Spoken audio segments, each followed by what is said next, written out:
देखो, आज हम लोग पढ़ेंगे इफेक्टिव स्ट्रेस कैलकुलेट करेंगे। जैसे पहले हमने इफेक्टिव स्ट्रेस कैलकुलेट किया था, लेकिन जो आज जो केस होगा वो होगा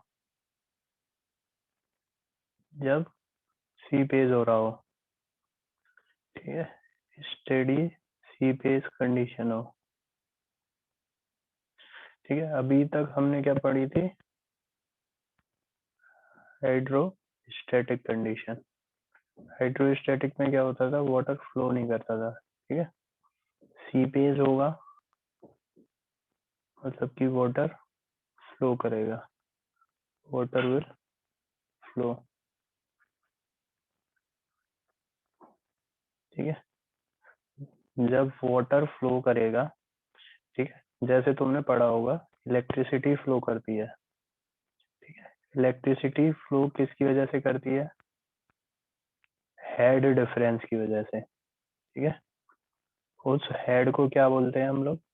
वोल्टेज। ठीक है, यहाँ जब वाटर फ्लो करेगा, यहाँ भी किसकी वजह से करेगा? हेड डिफरेंस की वजह से।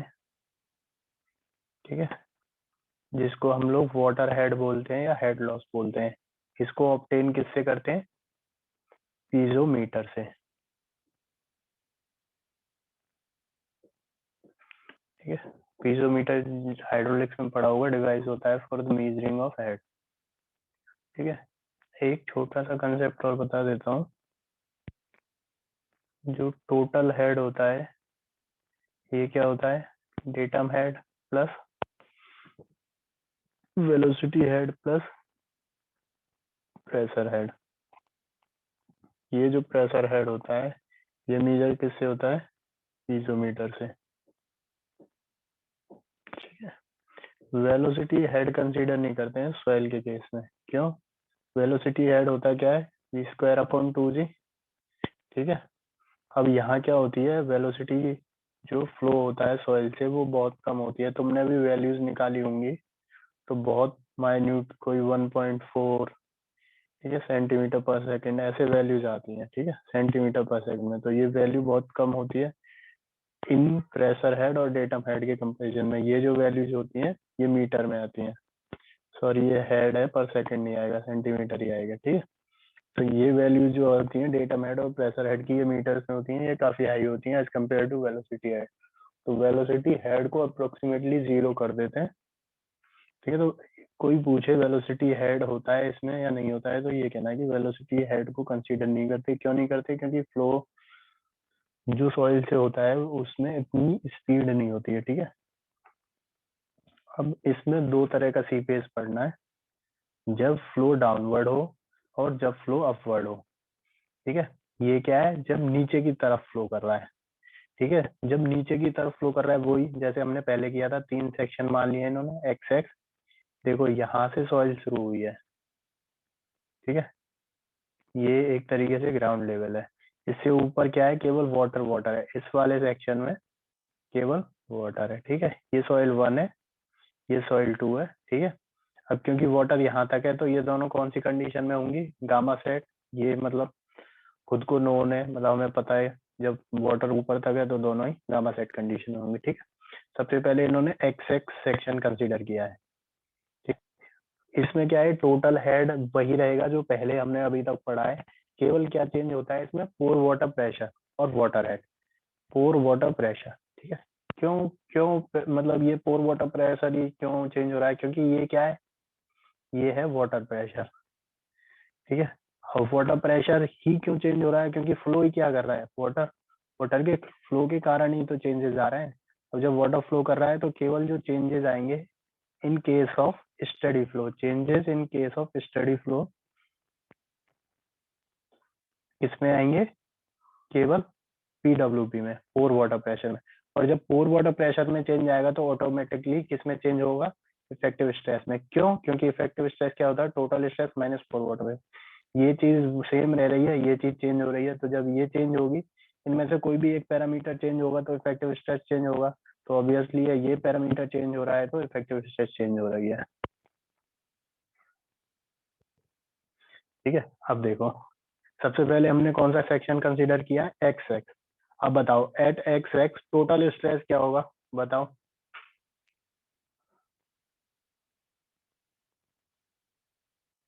Total stress at x x क्या होगा?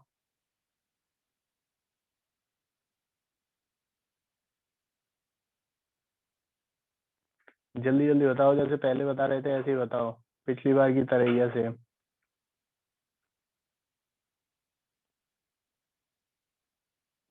एक्स एक्स ये सेक्शन है, इस सेक्शन पे टोटल स्ट्रेस क्या होगा? आदित्य बताओ। हाँ, गामा डब्ल्यू एस डब्ल्यू। अब तुम्हारी माइक ऑन है, माइक से बता दो, जल्दी जल्दी बताया करो। गामा डब्ल्यू एस डब्ल्यू, ठीक है। और पोर वाटर प्रेशर क्या होगा?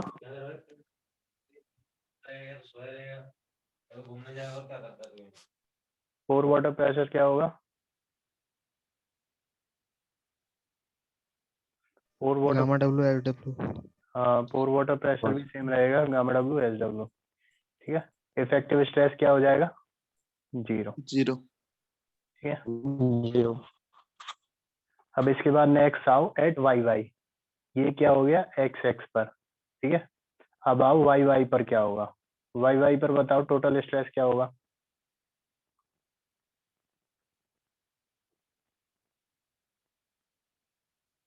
Gamma W S W plus gamma sat H one. एक मिनट, gamma W S W plus gamma sat one gamma sat H one. और एच वन, ठीक है। अब देखो पोर वाटर प्रेशर कैसे निकालेंगे यहाँ। अब जैसे नॉर्मली यदि तुम पोर वाटर प्रेशर निकालते, यदि ये स्टैटिक कंडीशन होती तो तुम सीधे कह देते gamma W S W plus gamma W H one. लेकिन अब क्या करेंगे, क्योंकि यहाँ हो रहा है फ्लो, ठीक है, वाटर स्टैटिक कंडीशन में नहीं है, वाटर है फ्लोइंग कंडीशन में, तो क्या करते हैं वाई वाई सेक्शन पे एक पीजोमीटर लगाएंगे, ठीक है। इनिशियली यदि स्टैटिक कंडीशन होती जो तो पीजोमीटर का ये जो टॉप लेवल है ना, ये यहीं आता जो यहाँ है, ठीक है। लेकिन अब क्योंकि फ्लो हो रहा है, फ्लो होने की वजह से क्या होता है, इस हेड में होता है लॉस, ठीक है। ये हेड यहाँ तक नहीं रहेगा, इसमें होगा लॉस, तो ये कुछ पॉइंट नीचे तक आएगा, ठीक है। ये जो वाटर लेवल यहाँ तक दिखा रहा है, यहाँ तक नहीं आएगा, कुछ नीचे तक आएगा। इस हाइट को इन्होंने मान लिया है एस डब्ल्यू वन, ठीक है, एस डब्ल्यू वन। तो जो इस पॉइंट पे जो पोर वाटर प्रेशर होगा वो क्या होगा, गामा डब्ल्यू, ठीक है, इंटू एच डब्ल्यू वन। आई ये चीज समझ में या नहीं आई, जल्दी बताओ।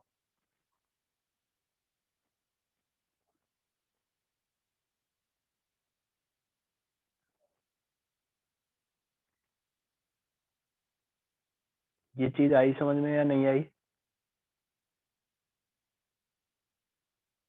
सर फिर से बताओ। देखो ये अब क्या करेंगे, पोर वाटर के लिए यहाँ लगाएंगे पीजोमीटर। पीजोमीटर हमने पहले भी लगाया था, लेकिन पहले वाले केस और इस केस में क्या डिफरेंस है, पहले वाले केस में क्या था, जो हेड आता था वो यहीं तक आएगा, क्योंकि वो क्या थी, स्टेडी, मतलब वो थी हाइड्रोस्टैटिक कंडीशन। हाइड्रोस्टैटिक में क्या है, वाटर फ्लो ही नहीं कर रहा है, लेकिन यहाँ क्या है, वाटर फ्लो कर रहा है। तो जब वाटर फ्लो करेगा सॉइल के थ्रू, तो हेड में कुछ ना कुछ लॉस होगा, तो उस लॉस को डिटरमाइन करेंगे, उस वो लॉस को कैसे निकालेंगे, पीजोमीटर से। तो जब यहाँ पीजोमीटर लगाएंगे तो हेड आएगा कहाँ, कहीं यहाँ तक, मतलब उस लेवल से कम होगा, कितना भी कम हो उस लेवल से कम होगा। उसकी वैल्यू मान ली हमने एच डब्ल्यू वन, ठीक है, H W one S W one. और तो पोर वाटर प्रेशर क्या हो जाएगा, gamma W into H W one. आया समझ? Yes sir. तो इफेक्टिव स्ट्रेस को अब क्या लिख देंगे, टोटल स्ट्रेस माइनस पोर वाटर प्रेशर, ठीक है।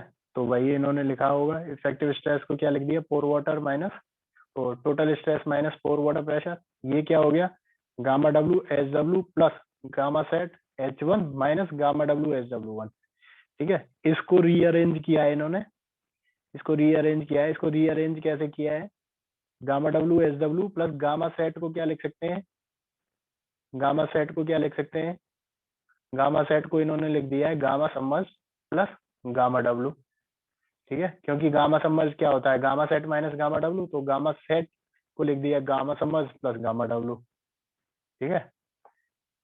तो देखो gamma submerge plus gamma W H one plus gamma W H W minus gamma W H W one, ठीक है, इसको रीअरेंज किया, gamma sat H1 plus gamma W को एक साथ ले लिया, H1 plus SW minus SW1। ठीक है, ये क्या आ गया, सिग्मा डैश। सिग्मा डैश क्या है, ये इफेक्टिव। ठीक है, अब हमें पता है जो HW1 है वो लेस देन होगा H1 प्लस HW से। ठीक है, H1 और SW प्लस SW से छोटा होगा, कम होगा। ये अभी इतनी देर से मैंने यही समझाया। H1 और SW क्या है, H1 और SW क्या है, ये दोनों हाइट। ठीक है, H1 प्लस SW से कम होगा HW1। बताओ क्यों होगा। क्यों सर, वाटर फ्लो कर रहा है डाउनवर्ड में। हाँ, वाटर डाउनवर्ड फ्लो कर रहा है, जिसकी वजह से क्या हो रहा है, लॉस हो रहा है, लॉस इन हेड हो रहा है, इसलिए कम होगा। ठीक है, लॉस इन हेड हो रहा है, ये चीज बोलनी है। ठीक है, अब जब लॉस इन हेड हो रहा है, अब इसी पॉइंट पे यदि स्टैटिक कंडीशन में होता तो बताओ इफेक्टिव स्ट्रेस क्या होती, टोटल स्ट्रेस माइनस पोर वाटर प्रेशर। टोटल स्ट्रेस क्या होती इसी कंडीशन में यदि स्टैटिक होता है, ये याद रखना, हाइड्रोस्टैटिक कंडीशन है। ठीक है, हाइड्रोस्टैटिक कंडीशन है, तो क्या होता है, गामा डब्ल्यू एच क्या है ये, डब्ल्यू, हाँ, प्लस गामा सेट 1 H1। ठीक है, माइनस यू क्या होगा, gamma W HW plus H1। ठीक है, इसको सॉल्व करोगे, इसको सॉल्व करोगे तो क्या आएगा, गामा सेट को फिर दोबारा गामा समझ में कन्वर्ट कर लो, गामा समझ प्लस गामा डब्ल्यू। ठीक है, तो गामा समझ H1 प्लस गामा डब्ल्यू। ठीक है, ये क्या आएगा, H1 plus gamma W SW से गामा डब्ल्यू SW कट जाएगा, बल्कि यही टर्म बचेगा बस।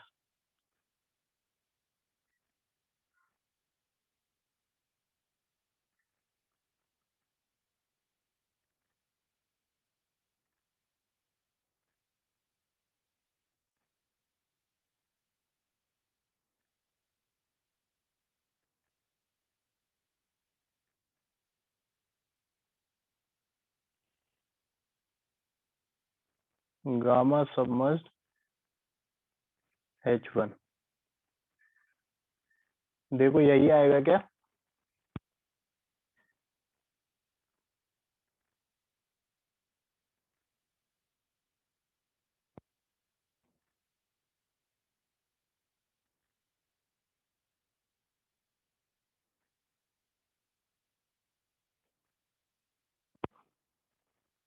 यही आएगा। यदि स्टैटिक कंडीशन होगी तो जो सिग्मा डैश है in case of seepage. ठीक है, और सी पेज भी कैसा, डाउनवर्ड फ्लो की वजह से, डाउनवर्ड फ्लो की वजह से is greater than sigma dash static. ठीक है, उसी पॉइंट पे यदि स्टैटिक कंडीशन में देखें और उसी पॉइंट पे सी पेज वाली कंडीशन में देखें, कब, जब फ्लो डाउनवर्ड हो रहा है। ठीक है, तो सिग्मा डैश जो सी पेज की कंडीशन में आएगा डाउनवर्ड फ्लो में, वो ज्यादा होता है स्टैटिक कंडीशन में। आई ये चीज समझ में।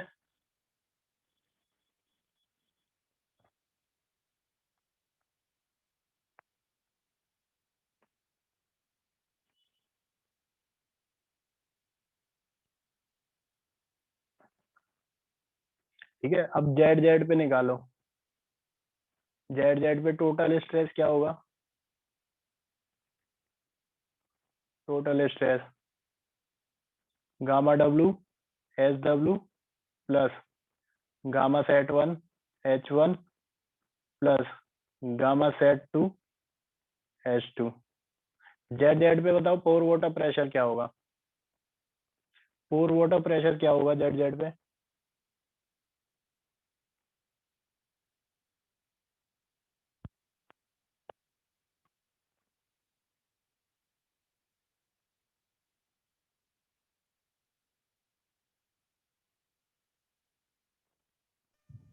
Gamma W SW1 plus gamma W H2। देखो Z पे जो वाटर लेवल है वो कहाँ है, Z पे ही है, ठीक है। तो वाटर लेवल में कोई राइज नहीं है, मतलब कि यहाँ तक आते आते जो सॉइल में हेड हो गया है ना वो 0 हो गया है, ठीक है। कंप्लीट हेड लॉस हो चुका है सॉइल में, मतलब एक तरीके से यहाँ आने के बाद इस सॉइल से पास ऑन करते ही जो वाटर है ना वो स्टैटिक कंडीशन में आ गया है, ठीक है। मतलब कि यहाँ आके रुक गया है, एक तरीके से कंप्लीट हेड लॉस हो गया है एट पॉइंट जेड। तो जो पोर वाटर प्रेशर होगा ना वो होगा 0। तो सिग्मा बार क्या होता है, sigma minus u which will be equal to sigma, ठीक है। ये जो हेड है, ये हेड जो है वो कंटिन्यूअसली डिक्रीजिंग है, कंटिन्यूअसली डिक्रीज हो रहा है। तो इस पॉइंट पे आते आते वो हेड कंप्लीटली 0 हो गया है। आई ये चीज समझ में?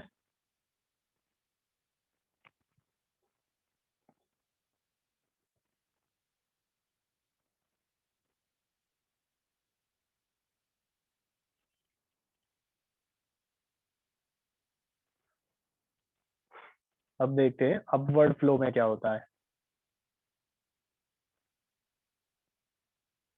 अपवर्ड फ्लो में क्या होगा, इस वाले पॉइंट का, जेड जेड वाले पॉइंट का जो हेड होगा, ठीक है, h at z z will be greater than h at x x. अच्छा एक चीज बताओ, जो फ्लो होता है किसी भी चीज का, मतलब एक्स वाई जेड कुछ भी ले लेना, वो high head to low head होता है या फिर low head to high head होता है? High head to low head. High हाँ टू लो सर। हाँ, हाई टू लो, ठीक है।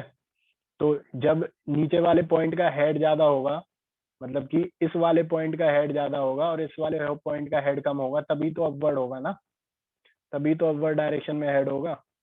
और पिछले वाले केस में क्या था, पिछले वाले केस में क्या था, इस वाले पॉइंट का हेड ज्यादा था, इस वाले पॉइंट का हेड कम था, ठीक है ना, तभी तो ऊपर से नीचे हो रहा था। तो ये कंडीशन तुम्हें क्वेश्चन में देखनी पड़ेगी कि हेड किस पॉइंट का ज्यादा है और किस पॉइंट से किस पॉइंट पे फ्लो होगा।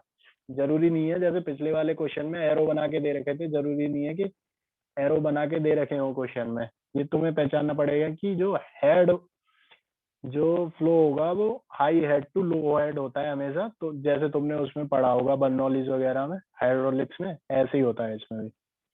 इसमें क्या मतलब, ये एक यूनिवर्सल ट्रूथ है, ये समझ के चलो, ठीक है। अब एट एक्स एक्स बताओ, एट एक्स एक्स, ठीक है, टोटल स्ट्रेस क्या होगा?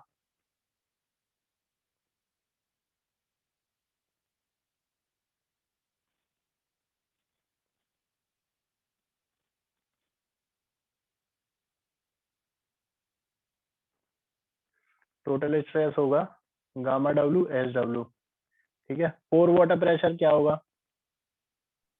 सेम होगा sir. Gamma W S W, ठीक है। और तो इफेक्टिव स्ट्रेस क्या हो जाएगा, 0। Similarly zero. ठीक है। अब बस जिस पॉइंट पे होगे ना, उस पॉइंट में जो पोर वाटर प्रेशर है उसका हेड कंसीडर करना है। जैसे वाई वाई पे हो तो पोर वाटर प्रेशर क्या लिखोगे, gamma W H W one, ठीक है। बाकी इफेक्टिव टोटल स्ट्रेस जैसे तुम अभी तक निकालते थे वैसे ही निकालोगे। जब तुम जेड जेड पे होगे तो सेम टोटल स्ट्रेस वैसे ही निकालोगे, केवल पोर वाटर प्रेशर को क्या लिखोगे, gamma W H W two. आई ये चीज समझ या नहीं आई, बताऊं या ये कर लोगे अब? सिमिलरली पहले वाली कंडीशन है, बस अपोजिट डायरेक्शन में है, उसमें डाउनवर्ड फ्लो हो रहा था, इसमें अपवर्ड फ्लो हो रहा है। बोलो जल्दी, कर लोगे या बताऊं?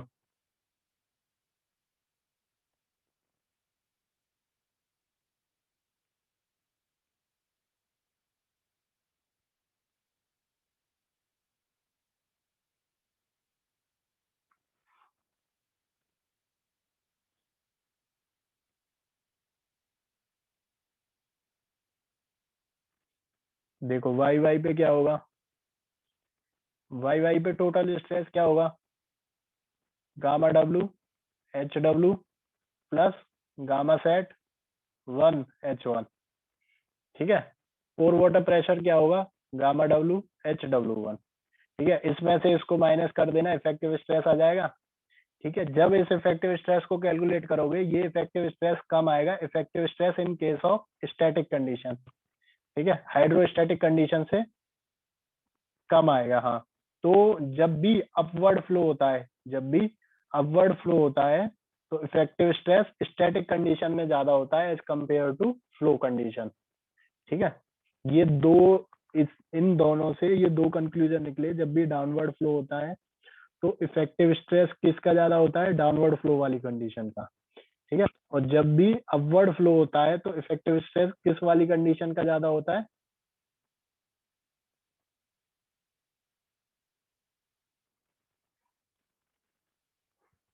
और ये चीज यदि मतलब याद नहीं हो रही हो तो इसका एक बेसिक सा कंसेप्ट समझ सकते हो। देखो, जब भी डाउनवर्ड फ्लो होगा, ठीक है, ये मान के चलो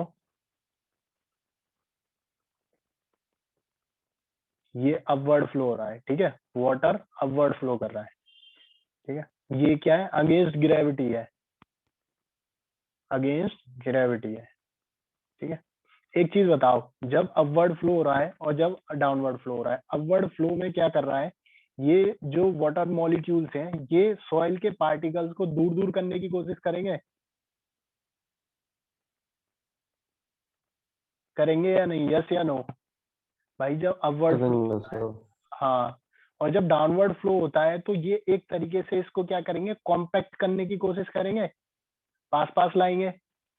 ठीक है, इस पे प्रेशर लगाएंगे, इनको पास पास लाने की कोशिश करेंगे। तो जब पास पास आए मतलब कि इफेक्टिव स्ट्रेस बढ़ेगी। ठीक है, जब दूर दूर गए मतलब कि इफेक्टिव स्ट्रेस घटेगी, किसके कंपैरिजन में, स्टैटिक के कंडीशन कंपैरिजन में। ठीक है, ये एक ट्रिक है इनको याद रखने की।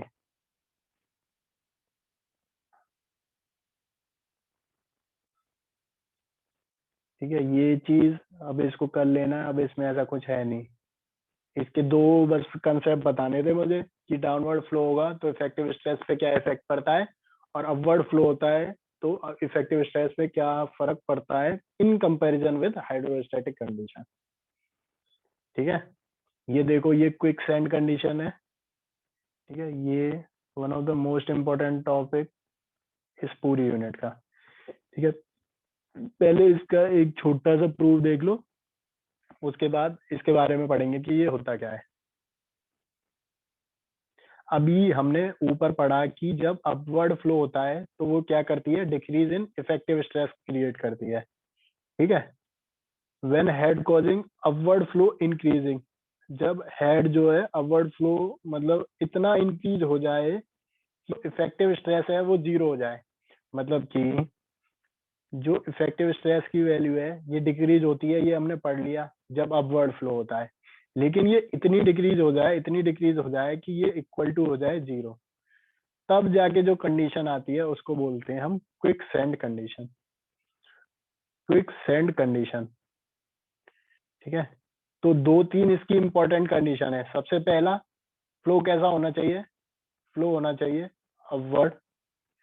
दूसरा, अपवर्ड फ्लो के साथ इफेक्टिव स्ट्रेस क्या हो जानी चाहिए, जीरो। अभी दो तीन कंडीशन और है, वो जैसे जैसे आगे बढ़ोगे तब बताऊंगा। ठीक है, दो कंडीशन अभी तक तुम्हें समझ में आई, फ्लो कैसा होना चाहिए अपवर्ड, और इफेक्टिव स्ट्रेस क्या हो जानी चाहिए, जीरो। ठीक है, अब देखो ये कोई भी सॉइल मास है। ठीक है, ये कोई भी सॉइल मास है, इस पॉइंट का हेड, इस पॉइंट का हेड इस पॉइंट से ज्यादा है तो फ्लो कैसा हो रहा है, अपवर्ड। ठीक है, इसमें फ्लो हो रहा है अपवर्ड। तो सबसे पहले एट एक्स एक्स पे टोटल स्ट्रेस क्या होगी, गामा सेट ये है, ये टोटल स्ट्रेस क्या होगी, गामा सेट इंटू एल। ठीक है, ये सॉइल सैंपल है ये।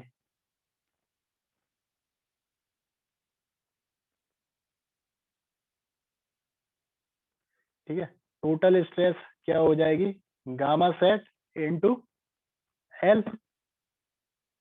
ठीक है, पोर वाटर प्रेशर क्या हो जाएगा, पोर वाटर प्रेशर होगा गामा डब्ल्यू एच डब्ल्यू। इस पॉइंट पे गामा डब्ल्यू इसका यूनिट वेट और एच डब्ल्यू क्या है, इसका हेड। क्योंकि कंडीशन कौन सी है, सी पेज वाली, सी पेज हो रहा है। ठीक है, सी पेज हो रहा है तो पीजोमीटर में जो वैल्यू आएगी उसको नोट करेंगे और उसी के अगेंस्ट जो हेड आएगा वो लिख लेंगे। ठीक है, अब इफेक्टिव स्ट्रेस निकालेंगे तो इफेक्टिव स्ट्रेस क्या हो जाएगा, gamma sat L minus gamma W H W. ठीक है, अब इसने क्या किया है, गामा सेट एल को कन्वर्ट कर लिया है gamma submerge plus gamma W. ठीक है, तो गामा सेट को क्या लिख सकते हैं, gamma submerge plus gamma W into L minus gamma W, और एच डब्ल्यू को क्या लिख लिया है इसने, एच प्लस एल। ठीक है, डायग्राम से एच डब्ल्यू क्या हो जाएगा, एच प्लस एल। ठीक है, अब इसको सॉल्व किया तो टर्म बची हमारे पास केवल gamma dash L minus gamma W H, gamma dash L minus gamma W H, gamma dash L minus gamma W, इसने क्या किया है, एच ऑलरेडी था, एल से ऊपर और एल से नीचे मल्टीप्लाई किया है। ठीक है, एल से ऊपर और एल से नीचे मल्टीप्लाई किया है। एच बाई एल क्या होता है, hydraulic gradient, Q equal to k i ए, वो पढ़ाया था जब एक हाइड्रोलिक ग्रेडियंट एक टर्म बताई थी। ठीक है, तो ये आई आ गया, गामा डब्ल्यू आई एल। ठीक है, अब हमने पढ़ा कि क्या क्विकसैंड कंडीशन के लिए इफेक्टिव स्ट्रेस क्या हो जाता है, जीरो। इफेक्टिव स्ट्रेस को जीरो किया, gamma dash l is equal to gamma डब्ल्यू आई एल। ठीक है, तो इससे आई आ गया, आई क्या है, hydraulic gradient which is equal to gamma dash by W, gamma dash by gamma W. ठीक है, इसको याद रखना, आई क्या होता है, gamma dash by gamma W. एक मैंने गामा डैश का फॉर्मूला तुम्हें और बताया था, गामा डैश क्या होता है, G minus one gamma W over one plus E. ठीक है, और into gamma W, gamma W से गामा डब्ल्यू कट जाएगा, ये क्या हो जाएगा, G minus one over one plus ई। इसको याद रख लेना, ये क्या है, आई। और इस जो हाइड्रोलिक ग्रेडियंट होता है जिसपे ये सीपेज कंडीशन अकर होती है, कौन सी सीपेज कंडीशन अकर होती है, इस कंडीशन को क्या बोलते हैं, क्विकसैंड कंडीशन। Saturated soil. उस कंडीशन पे जो ग्रेडियंट होता है उसको बोलते हैं आईसी, क्रिटिकल हाइड्रोलिक ग्रेडियंट, जिसकी वैल्यू होती है G minus one over one plus ई।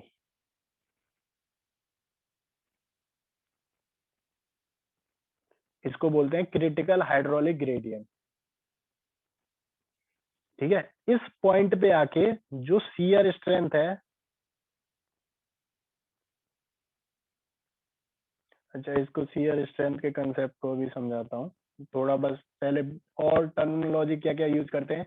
इसको क्विक कंडीशन बोलते हैं, बॉइलिंग कंडीशन बोलते हैं। ठीक है, और ये पता है कौन सी केस होती है, जैसे कभी तुमने वो बोलते हैं दलदल, बोलते हैं दलदल। ठीक है, कभी उसमें फंस जाते हैं तो तुम्हें पता है नीचे क्यों चले जाते हैं, नीचे ही चले जाते हैं, क्यों, क्योंकि जो वो होती है सॉइल उसमें जो प्रेजेंट होती है वो क्या करती है, वो तुम्हें कोई रेजिस्टेंस प्रोवाइड नहीं कर पाती। क्यों, क्योंकि जो उसकी शियर स्ट्रेंथ है ना वो टेंस टू जीरो हो जाती है। ठीक है, जब सॉइल कोई रेजिस्टेंस प्रोवाइड नहीं कर पाती तो जो बॉडी है वो धीरे धीरे नीचे धंसती जाती है। जैसे तुम किसी भी हार्ड चीज पे हो, ठीक है, किसी, तुम सरफेस पे चल क्यों पाते हो, किसी भी सरफेस पे चल क्यों पाते हो, क्योंकि वो तुम्हें कुछ ना कुछ रेजिस्टेंस प्रोवाइड करता है। ठीक है, अपवर्ड मूवमेंट के लिए या आगे की तरफ चलने के लिए वो कुछ ना कुछ तुम्हें रेजिस्टेंस प्रोवाइड करता है। ठीक है, नॉर्मल भी यदि तुम किसी सॉइल पे चलोगे तो तुम इजीली मूव कर पाते हो, लेकिन इस केस में क्या होता है, ये सॉइल तुम्हें कोई रेजिस्टेंस ही प्रोवाइड नहीं कर पा रही है। ठीक है, इसलिए उसमें फंसते चले जाते हो तुम। ये चीज समझ में आई। और एक और चीज याद रखना, ये जो है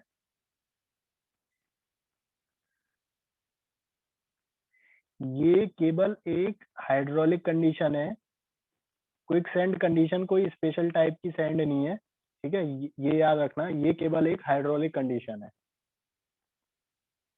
और ये generally fine sand and course silt में एग्जिस्ट करती है।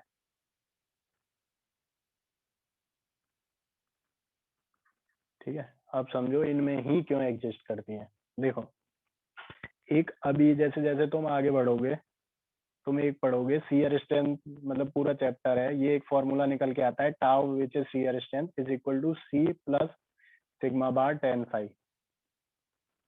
ठीक है, सी जो होता है वो होता है कोहेजन। ठीक है, तो कोहेजन जनरली किस किस में होता है,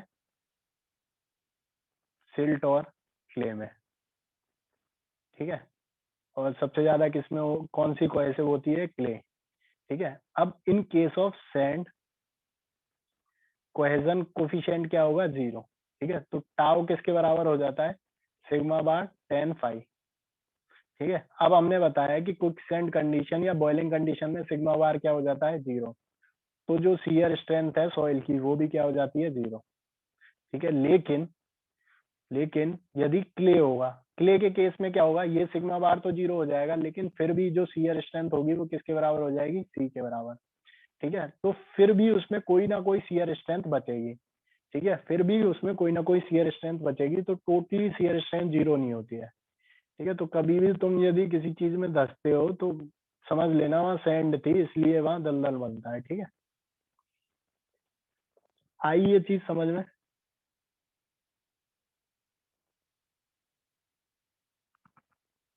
अब कोई ये तुमसे दलदल का कंसेप्ट पूछेगा या ये पूछेगा कि बता दोगे?